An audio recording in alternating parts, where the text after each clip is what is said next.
Issa Kamara comprit avant même que les sirènes ne hurlent. Ce n'était pas une arrestation ordinaire.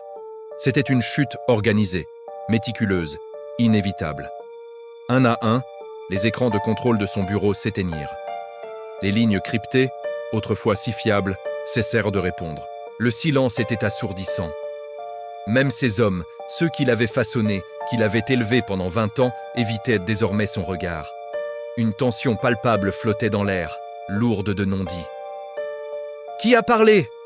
gronda-t-il, sa voix brisée par l'incrédulité et la fureur. Personne ne répondit, personne n'osa, parce que tout le monde savait. Ce n'était pas une simple trahison. C'était une exécution administrative.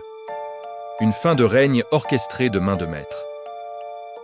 Pendant ce temps, à des centaines de kilomètres de là, à Genève, la conférence de presse débuta à 10 heures précises. Aïssata Kamara, ou plutôt Aïssata Diop, son nom de jeune fille, se tenait droite, vêtue de noir, sans le moindre bijou. Une image de sobriété et de détermination. Derrière elle, des écrans géants projetaient l'impensable, des graphiques complexes, des flux financiers secrets, des noms de ports, des sociétés écrans et des visages floutés, témoins silencieux d'un empire criminel. Sa voix, calme mais ferme, résonna dans la salle remplie de journalistes. « Pendant des années, commença-t-elle, un réseau criminel a opéré entre Marseille, Gênes, Barcelone et Dakar, utilisant des structures légales pour masquer des crimes majeurs. » Un murmure d'étonnement parcourut l'assemblée. Elle marqua une pause, laissant le poids de ses mots s'installer. « J'en ai été l'épouse, j'en ai été l'otage, j'en ai été la comptable forcée. » Le silence devint total. Les journalistes, captivés, étaient suspendus à ses lèvres. « Aujourd'hui, je viens témoigner et remettre l'intégralité des preuves aux juridictions internationales. » En retrait, discret mais présent, Malik Djoum se tenait immobile. Il savait que le dossier qu'ils avaient monté était irréfutable. La partie était jouée. À Marseille, Issa regardait la retransmission en direct sur un écran secondaire, le seul encore allumé. Chaque mot prononcé par Aïssata était un clou enfoncé dans le cercueil de son empire. Chaque graphique, une trahison chirurgicale qui démantelait son œuvre. « Elle m'a vendu !» murmura-t-il, le souffle coupé, le visage défait. À cet instant, un de ses lieutenants entra dans la pièce, le teint livide. « Patron, Interpol, les douanes, les finances, ils sont partout. » Issa sentit le sol se dérober sous ses pieds. « Sophia ?» demanda-t-il, cherchant une dernière lueur d'espoir. La réponse fut un coup de grâce. « Elle a parlé pour sauver sa peau. » Issa ferma les yeux, non pas par douleur, mais par une humiliation profonde, totale. L'architecte du chaos était maintenant pris dans sa propre toile. « Amenez-moi une voiture !» ordonna-t-il d'une voix faible. « Les routes sont bloquées !» répondit son homme. « Alors, un bateau, un hélico, peu importe. » Mais il était déjà trop tard.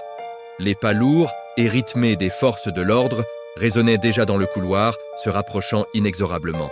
À Genève, Aïssata quittait la salle sous bonne escorte, le visage impassible. Une journaliste réussit à percer le cordon de sécurité et cria « Madame Kamara, avez-vous aimé Issa Kamara ?» Aïssata s'arrêta net. Elle se retourna et son regard croisa celui de la journaliste.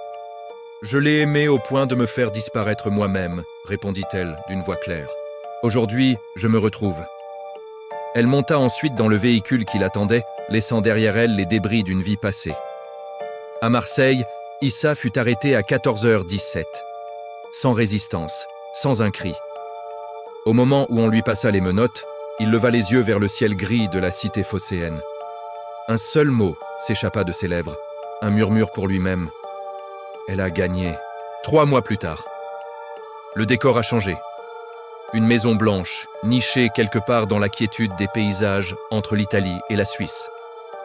Aïssata marchait pieds nus dans le jardin, sentant l'herbe fraîche sous ses pas. Une liberté simple, mais qu'elle n'avait pas connue depuis si longtemps. Malik s'approcha d'elle. « Le verdict est pour demain, » dit-il doucement. « Il prendra combien ?» demanda-t-elle sans le regarder.